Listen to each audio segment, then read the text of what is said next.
a mí me llena de tristeza porque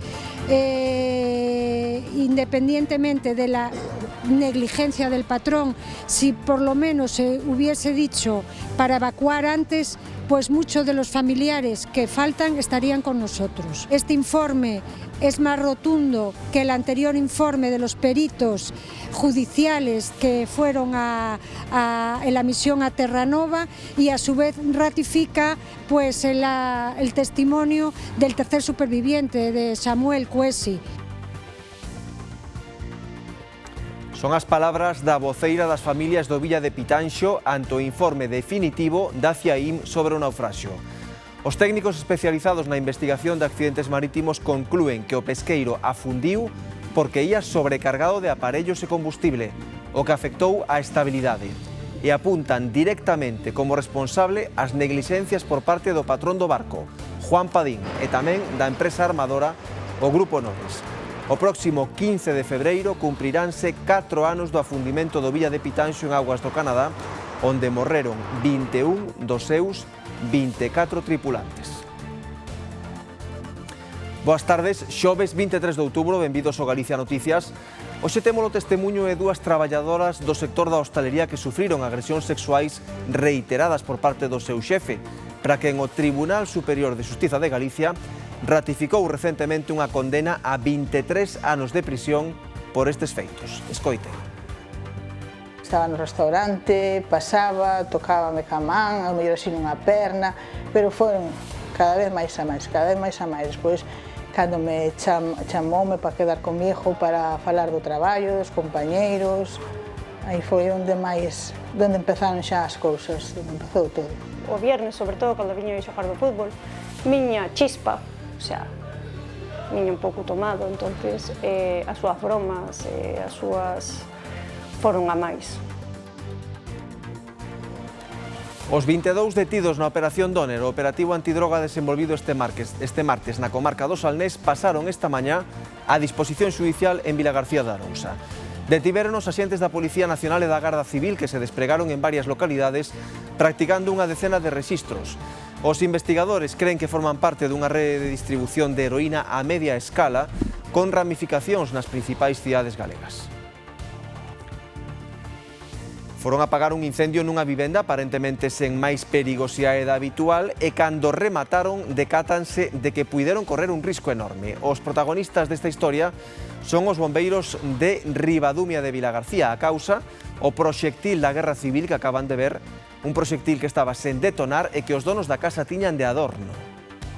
Se é un artefacto explosivo e que ten carga todavía explosiva, o risco é elevado, non? O seguinte, porque nós si temos constancia de que vamos a actuar ante elementos explosivos, as medidas de seguridade e de prevención son totalmente distintas. Berros, pelexias, roubos e mesmo ameazas de morte son os problemas os que din enfrontarse a diario os veciños e comerciantes da coñecida como Cidade Escolar na Coruña. No barrio explican que tras este problema está a presenza de dúcias de toxicómanos que con frecuencia acoden á zona a consumir alcohol e outras sustancias na vía pública. Consideran que o lugar se converteu nun punto moi conflitivo e piden que se tomen medidas para poder vivir en paz. Inseguridade, porque hai acoso incluso a rapaces que salen do propio conservatorio. Sentimos miedo porque nos amenazan. Es una zona que a las 8:30 ya en invierno es muy oscura y comienzan a pasar gente que no le conocemos, que no son del barrio y en verdad nos sentimos inseguros. O veciño foi axudou ao rapaz, este amenazou de morte a él, o rapaz, que non pode ser.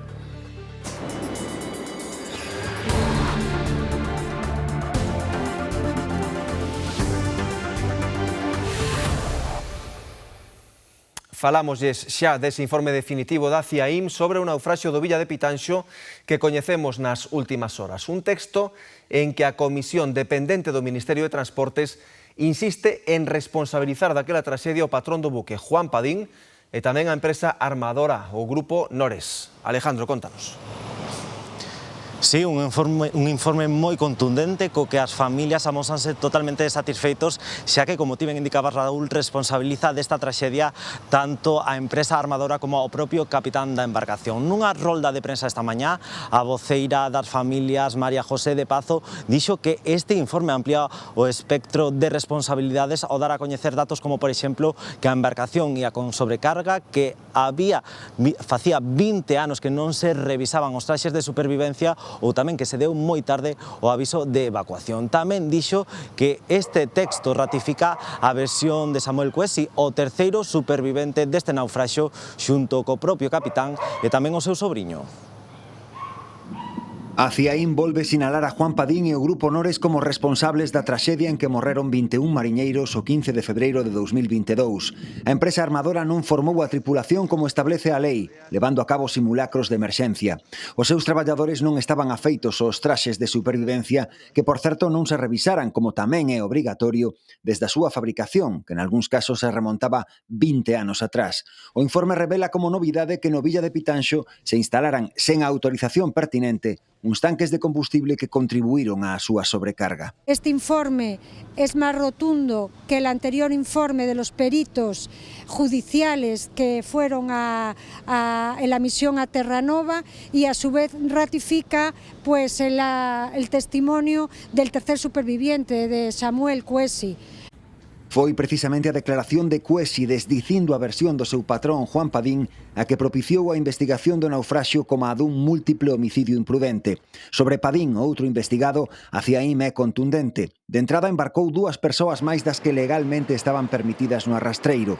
Despois levouno onde non debía, augas xeadas, onde non estaba autorizado a pescar, no límite de acción dos medios aéreos de salvamento canadenses. Tamén cando non debía, nunhas condicións meteorolóxicas extremas das que tiña un coñecemento preciso. Ademais, agravou a sobrecarga do arrastreiro cun exceso de capturas e obrigou a tripulación a traballar sen apenas descanso, sen supervisar o seu labor e sen velar pola súa seguridade. Cando o aparello se enganchou no fondo marino e o Villa de Pitanxo comezou a afundirse, Padín non quixo soltar o cable. A mí me llena de tristeza porque independientemente de la negligencia del patrón, si por lo menos se hubiese dicho para evacuar antes, pues muchos de los familiares que faltan estarían con nosotros. O informe explica que, en efecto, a orde de evacuación chegou tarde. Os mariñeiros que foron ao camarote polos traxes de supervivencia non chegaron á balsa salvavidas. Só Padín, que o gardaba na ponte de mando, e o seu sobriño Eduardo Rial o levaban posto cando foron rescatados 5 horas despois polo pesqueiro galego Playa de Menduiña. Samuel Cuesi estaba xunto a eles ao borde da morte por hipotermia, rodeado de cadáveres de compañeiros que sucumbiran ao frío. Lo que está claro es que el informe de la CIAIN introduce hechos que no estaban al principio de la investigación y desde ese punto de vista, como apuntaba en este caso la portavoz de las familias, amplía el espectro de las posibles responsabilidades o de las presuntas responsabilidades de la empresa y del capitán. Do informe da CIAIN poden derivarse agora novas dilixencias e mesmo novas declaracións dos investigados ou dar conta de irregularidades polas que non foran acusados previamente, o instrutor e o xuiz Ismael Moreno da Audiencia Nacional.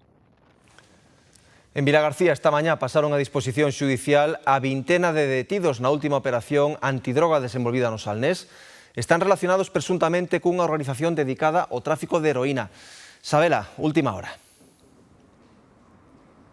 Raúl, pois deses máis de 20 detidos vimos pasar de momento por aquí diante do xuiz no xulgado de Vilagarcía a 4 desas persoas. Chegaban en furgóns policiais ás 10, a partir das 12 comezaron a pasar diante do xuiz, agora son as 2, están investigados por narcotráfico. Son moitos detidos, a toma de declaración vai lenta. De feito, a comisaría de policía aquí en Vilagarcía, aquí está ao lado xustamente do edificio do xulgado, polo tanto estamos vendo ao longo da mañá moito tráfico e moito movimento por estos investigados. Tamén vemos aquí varios familiares das persoas que están detidas. O máis probable é que a maioría deles queden en liberdade. De feito, algúns deles xa quedaron libres despois de pasar por dependencias polas comisarías da Policía e da Garda Civil. De calquera xeito hai que esperar ao que decida o xuiz a ese auto do xuiz do xulgado número 3 de aquí de Vilagarcía. Están investigados por un asunto de narcotráfico a mediana escala. Entre as persoas detidas hai tamén unha muller. Foron arrestados en vivendas de Vilagarcía, Vilanova e Cangas.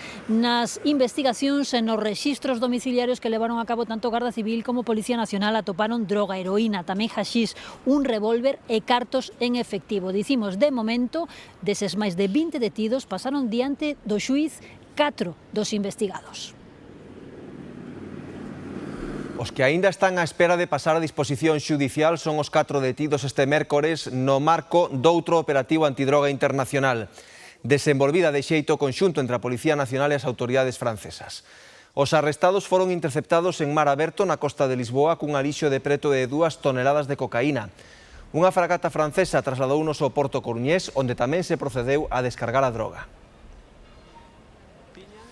O forte cheiro destapa unha plantación de marihuana nun piso de Monforte. No inmoble había uns 23 kilos. A plantación descubriuse tras a chamada dun veciño á policía. Nela indicaba a dirección da vivenda da que saía o cheiro. Os asientes desprazáronse ao lugar e viron como un home sacaba do interior do inmoble bolsas de lixo. Nelas transportaba as plantas de marihuana. A vivenda estaba provista dun secadoiro, unha máquina para envasar, unha báscula e unha trituradora. Tamén atoparon no rexistro 150 caixas dun fármaco psicotrópico. O detido que xa pasou a disposición xudicial está investigado por un delito contra a saúde pública.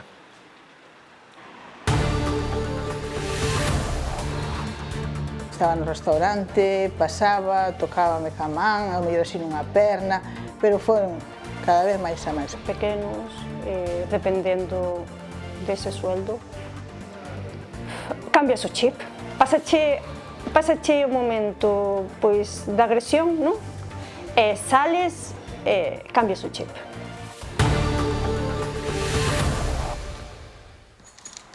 Hai novidades no caso do crime machista de Baiona. Ángel Rodríguez, exparella da vítima e autor confeso do crime, xa ten novo abogado de oficio. Recentemente renunciara ao seu letrado, alegando que non fixera nada e que se sentía desinformado. O cambio non modifica en principio a data de xuízo previsto para o vindeiro 24 de novembro. O acusado enfrontase a penas de ata 33 anos de prisión. O Tribunal Superior de Xustiza de Galicia confirmou a pena de 23 anos e medio de cárcere para un coñecido hostaleiro de Padrón que en reiteradas ocasións violou e ameazou 2 das súas empregadas. Coa sentenza na man e aínda que cabe recurso no Supremo, estivemos con elas e escoitamos o seu testemunho. A avogada e vítimas celebran un veredicto que cualifican de xustiza social. Este é un dos 2 locais de restauración de Padrón onde Paula e Noelia, nomes ficticios, traballaban como cociñeira e camareira. Tamén son os locais onde o seu propietario e xefe das vítimas cometeu as agresións sexuais en reiteradas ocasións e ao longo de 5 anos. Foi-nos levando ao seu terreno. Éramos débiles, entonces foi-nos levando, máis ben levando, a min tiñame como de encargada, estaba no restaurante, pasaba, tocábame ca man, ao mellor así nunha perna, pero foron cada vez máis a máis. O viernes, sobre todo, cando viño a xogar do fútbol, miña chispa, o sea, miña un pouco tomado, entonces as súas bromas, as súas foron a máis. Non sabes como reaccionar, que facer. Sabes, porque, pois claro, estabas como que en día amenazada por todo. Ameazadas, aproveitando a delicada situación económica pola que atravesaban, nun caso con 4 fillos e noutro con 3. Era de que nadie me iba a contratar en Padrón, porque es el señor poder. E me facía falta os sueldos e os cartos, como a calquera, non? Cambias o chip, pásache o momento pois da agresión, non? E sales, cambias o chip. Nos vamos a despedirte, que non nos contrataba ninguén en Padrón. Intentaba non quedar sola. Nunca. En xullo de 2020, da man da abogada Noemí Martínez denúnciano. O peor, pois, contarlo ao meu marido. El non quería saber chegar hasta o fondo todo. A xente mirábache con a cara como dicíndoche, pero esta de que vai, que facíamos por cartos. Só temos un compañeiro que é o único que nos fala, o resto todo en contra. Por lo menos 2 años estuve sin poder pisar Padrón sola. Saleu a sentencia e puxeme mal, o sea, empecé a chorar e non podía recompoñerme nese momento. A cousa polo corpo que eu non quería poder axudar a outras que volvan a facer o mesmo. Que non pasen o que pasamos nós. Basta ya de lo que está pasando. Es un trauma que vamos a llevar por vida. Faise de algún xeito xustiza social. Por dar a cara e atreverse, hoxe as dúas volven traballar en hostalería. O condenado anunciou recurso de casación no Supremo. As forzas da orde continúan buscando a Martiño Ramos Soto, o profesor de música condenado por violar unha alumna de 12 anos que está fuxido. Dende mediados de setembro está en paradoiro descoñecido. Foi condenado a 13 anos de cárcere, pero logrou fuxir antes de que as autoridades o levaran a prisión. O 15 de setembro, a Audiencia Provincial de Ourense emitiu unha orde de busca e captura, pero ata o momento a xustiza non logrou dar co seu paradoiro. Os investigadores creen que o condenado puido marchar de Ourense hai 2 meses sen intención de regresar. En Lugo hai novidades no caso do loteiro investigado por presuntamente simular un roubo na súa administración. A Fiscalía pide pechar o caso por falta de probas. Non ve motivos suficientes para levar a xuízo os 3 investigados neste proceso, que son o dono da administración de lotería e os seus presuntos socios na simulación do roubo. O fiscal pon en dúbida que a parella investigada xunto ao loteiro cometese o roubo, ve moitas contradicións nas súas declaracións. Tampouco son concluíntes as imaxes que captaron as cámaras dun negocio próximo á administración.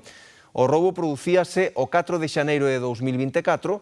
O responsable da administración denunciaba que 2 persoas armadas entraron no negocio e obrigaron a balear as caixas fortes onde presuntamente guardaba 400.000 euros.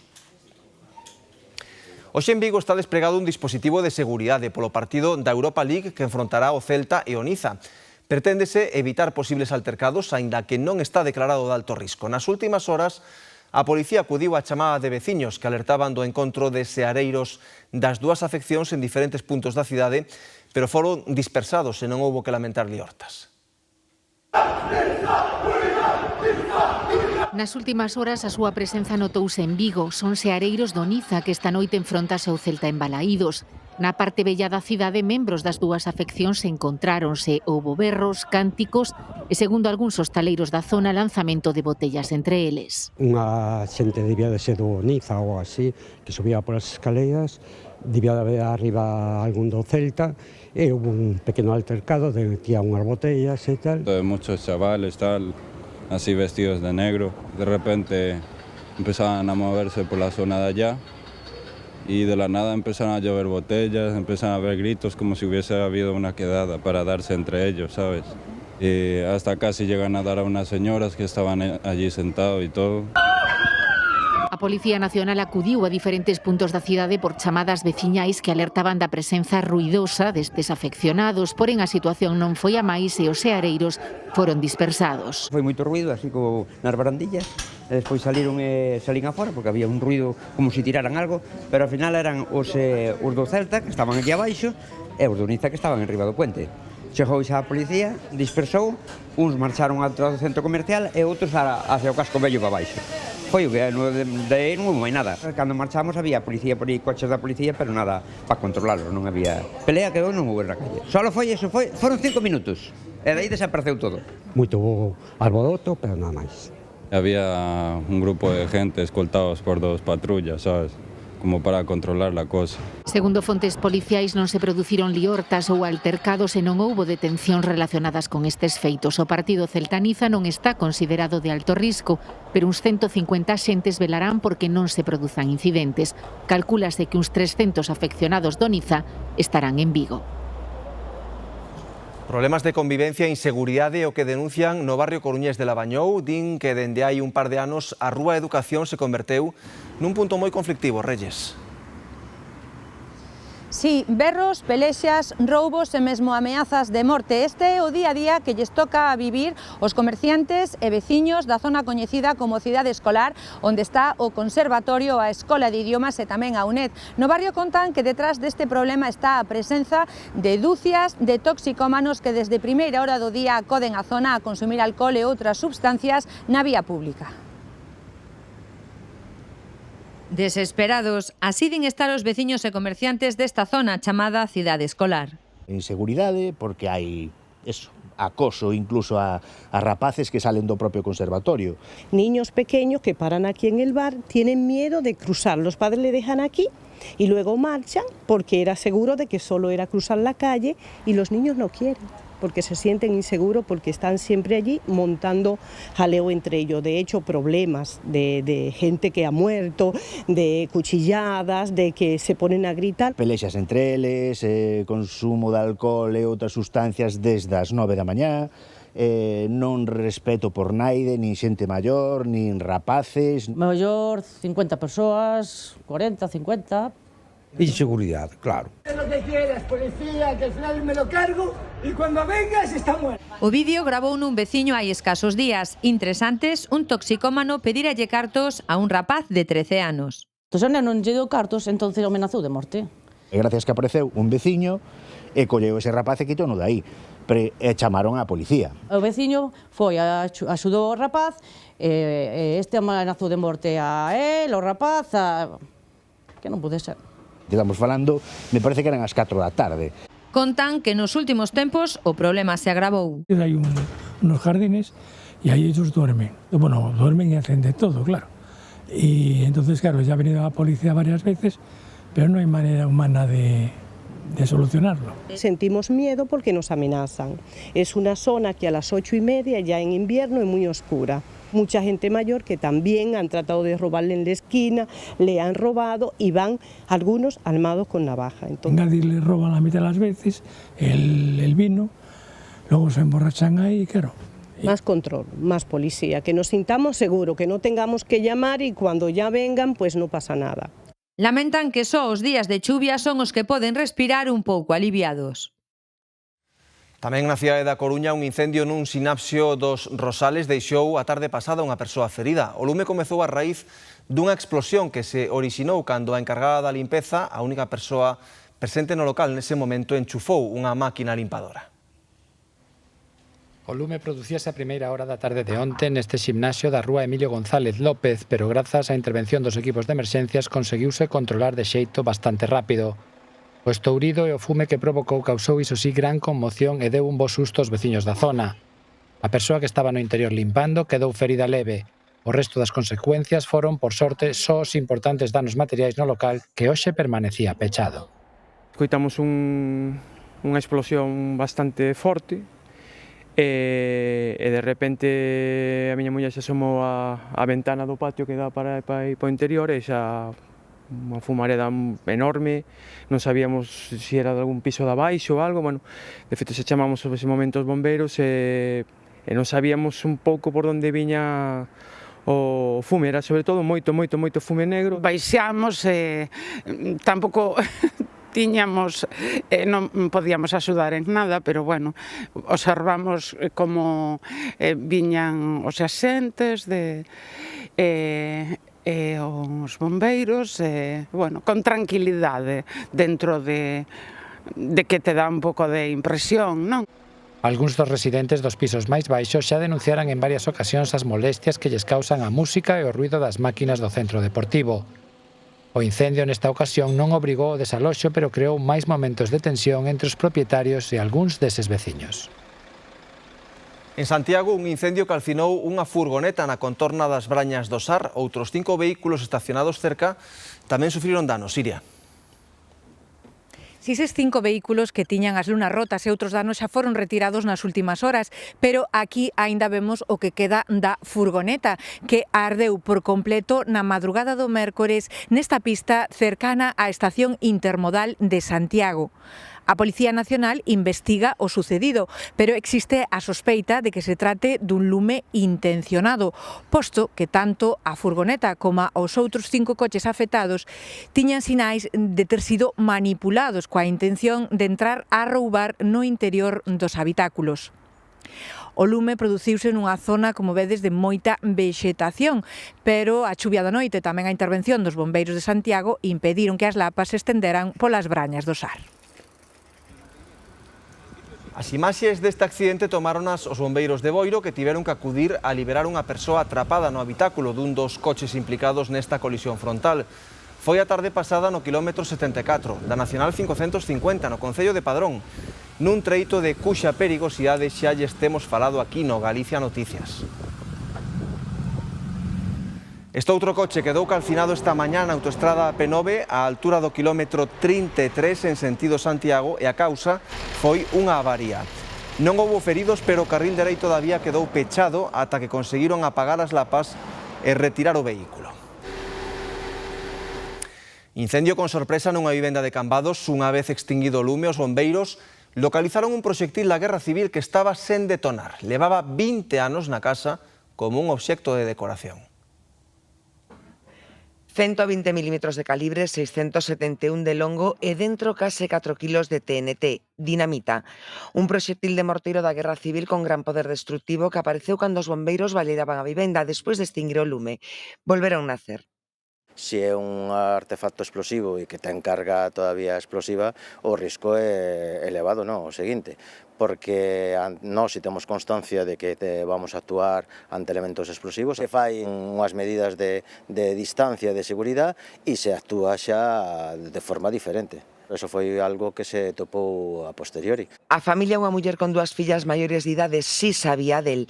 Tiñano como obxecto decorativo, quizáis sen seren conscientes do perigo destes artefactos. Só con tocalo puidera estourar. Cada ano aparecen máis dun en desváns, xardíns ou parques, co risco que supón. Se alguén ten algún elemento que non sabe se está inertizado ou se está inutilizado, tense que poñer en contacto co destacamento da Garda Civil. En último caso, entregalo, non telo nas viviendas. Porque hai accidentes, como neste caso en que o proxectil estaba precisamente no cuarto onde comezaron as lapas, exposto a unha temperatura moi alta pola cantidade de roupa e de outros materiais que había acumulados na vivenda.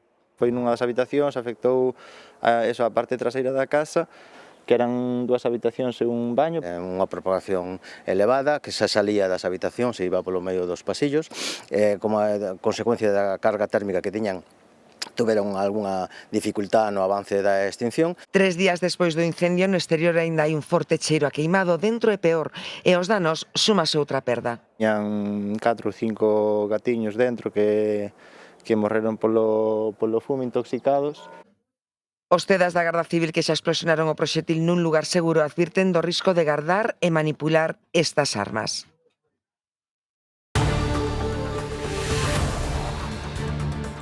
Esta muller que van escoitar dentro dun anaco chamase Carmen e vive en Cervantes, na provincia de Lugo. Traballa de asistenta a domicilio e non conduce. O seu chofer era o seu marido, pero faleceu hai algo máis de 2 anos. Dende entón conta cuns taxistas voluntarios moi especiais, os seus veciños, que xa foron recoñecidos por este labor altruísta. Vémolo de seguida aquí no Galicia Noticias.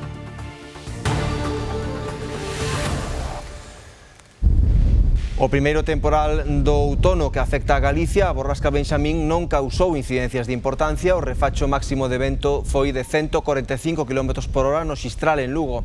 As chuvias acumuladas chegaron aos 76 litros por metro cadrado en Avión, na provincia de Ourense, e aos 60 en Forcarei, na de Pontevedra.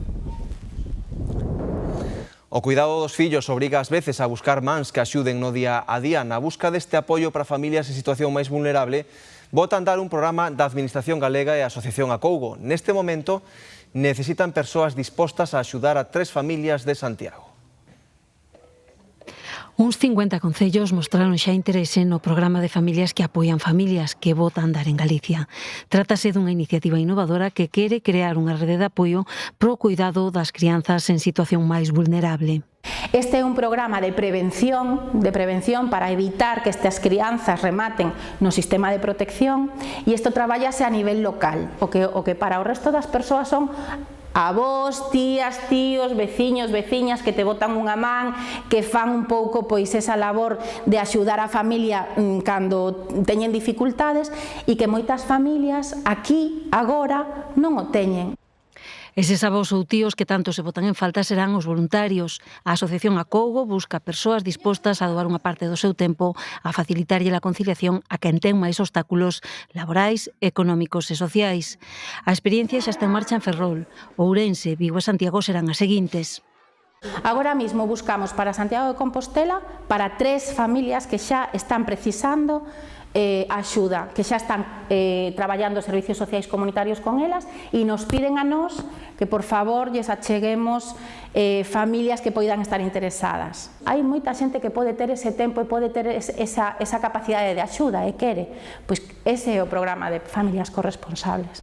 Un tempo é unha dedicación que pode significar moito. tanto como evitar a entrada do menor nun centro e que a familia biolóxica manteña a tutela. Para leválos ao cole, para darlles a merenda, outras para axudar mentres unha mamá que pode estar sola, imagina, é un exemplo que estou poñendo, vale? Unha mamá que pode estar sola, que non ten rede de apoio, que traballa en hostelería ás fins de semana. E evitemos que haxa institucionalización deses nenos ou esas nenas. Este programa xorde froito dun convenio da Dirección Xeral de Igualdade da Xunta e a Asociación Acougo de Familias de Acollida. Imos a Tamarín para coñecer un dos moitos muiños que había no concello e quizáis o único que segue hoxe en funcionamento. O señor Pepe manteno vivo para seguir a tradición, malia que hoxe di moe só o gran da casa. Di que agora baixa menos auga polo río, así que o señor Pepe ten que represala baixo o muiño para poñelo a andar. Agora a rocha está empozada, podes abrir e se anda. Ou abrir a água logo. E cada vez que abre o paso a esa auga acumulada, dalle para cousa de 10 minutos de traballo. En tempos, o Lameiriña movía as rodas de moitos muiños aquí en Marín. Foi a zona de moenda máis importante do Morrazo. Hai 50 anos ou hai 60 anos, ainda había 5 ou 6 muiños neste río. Pero onde máis muiños hai é no río de Loira. No río de Loira, que tamén é do Ayuntamiento de Marín, aí hai unha cantidade de muiños, pero están todos abandonados. Este de Sequelo é o único que segue en funcionamento. Comprou no seu pai no ano 35. Dormían aí de noite, para atender aquí, porque o muiño tiña que... Os muiños, estes muiños, moían día e noite, Moían sobre todo millo e tamén centeo, pero os cultivos foron desaparecendo e o muiño indo menos. Antes todo era millo por aquí, ahora nada. Antes movíase porque había grano para moer, pero ahora non hai. Ahora acabouse eso todo, ahora non se sembra casi nada. Así que hoxe prácticamente moe só o da casa por manter vivo o muiño. Aquí é para graduar o gran para que corra máis ou menos. Tamén hai que mirar se a fariña vai ben moída ou non vai ben moída. Subindo a roda, moe máis gordo. Por exemplo, para animales, ou cando queira gorda. E baixando, pois máis finiño. Pode pasar unha hora aquí para sacar de 8 a 10 kilos de fariña. Agora vai bastante ben, está ben, está fina. Tamén se peneira, Non ten remuda, pero ten axuda. Paco é un veciño entusiasta do muiño e xuntos foron convertendo tamén nunha mostra para visitar. Sí, de vez en cuando ven alguén. Por curiosidade, por dicir, que déxame mirar o muiño, que a ver como funciona e tal, mira que ben. Así mantén a memoria deste oficio e daquela vida. Unha veciña dunha aldea do concello lugués de Cervantes séntese privilexiada por ter uns veciños tan xenerosos como os seus. Des que quedou viúva, encárganse de recollela e levala ao traballo 4 veces ao día, tal e como ata 2 anos e medio facía o seu home. Ela recoñece que eses veciños son como da súa familia. Son os veciños de Carmen que se ocupan de levala ao traballo e recollela á saída. Cada semana tocalle un. Van 4 viaxes ao día con ela como pasaseira. La llevar hasta Villaver. Por las 9. La buscar a las 2, 4:30. Me voy de nuevo a Estramar. La llevar hasta las 7 de la tarde. O seu marido enfermou e claro, xa ao final xa o pobre xa preconducir lle iba mal e todo eso, despois falleceu e claro, Carmen tiña que ir a traballar porque ela necesita traballar, que está sen jubilarse. E para ir ao traballo, pois nada, organizámonos así desta maneira e facémolo con muchísimo gusto. Cada viaxe ronda os 10 kilómetros. Grazas aos seus veciños, Carmen pode continuar co seu traballo como asistenta a domicilio en 2 aldeas de Cervantes. Facémolo encantados e vamos. Cando eu sempre lle digo, cando eso, xa se nos acabou a semana. Agora pasan 2 semanas, que a mellor, a verdade, vémonos moito, pero claro, ela traballa, e entonces non a vexo, a mellor pasa 4 ou 5 días e non a vexo. E se vou todos os días levala, pois vexo. Carmen non pode estar máis agradecida polo xesto que teñen con ela cada día. Considera os seus veciños como da familia. Moi satisfeita, sí, a verdad que isto é unha maravilla. Digo, se o meu marido estuvera hoy estaría orgullosísimo, porque isto non o fai en lado ningún, a verdad que sí. moi uns veciños, que eso é como da familia. Se non fose por eles, eu non me podería mover, claro. Ou chamar un taxi ou non sei. Claro, e iso xa é máis fastidiado, porque un taxi... A Federación Veciñal de Lugo venlles de recoñecer co título de V de veciño pola súa xenerosidade.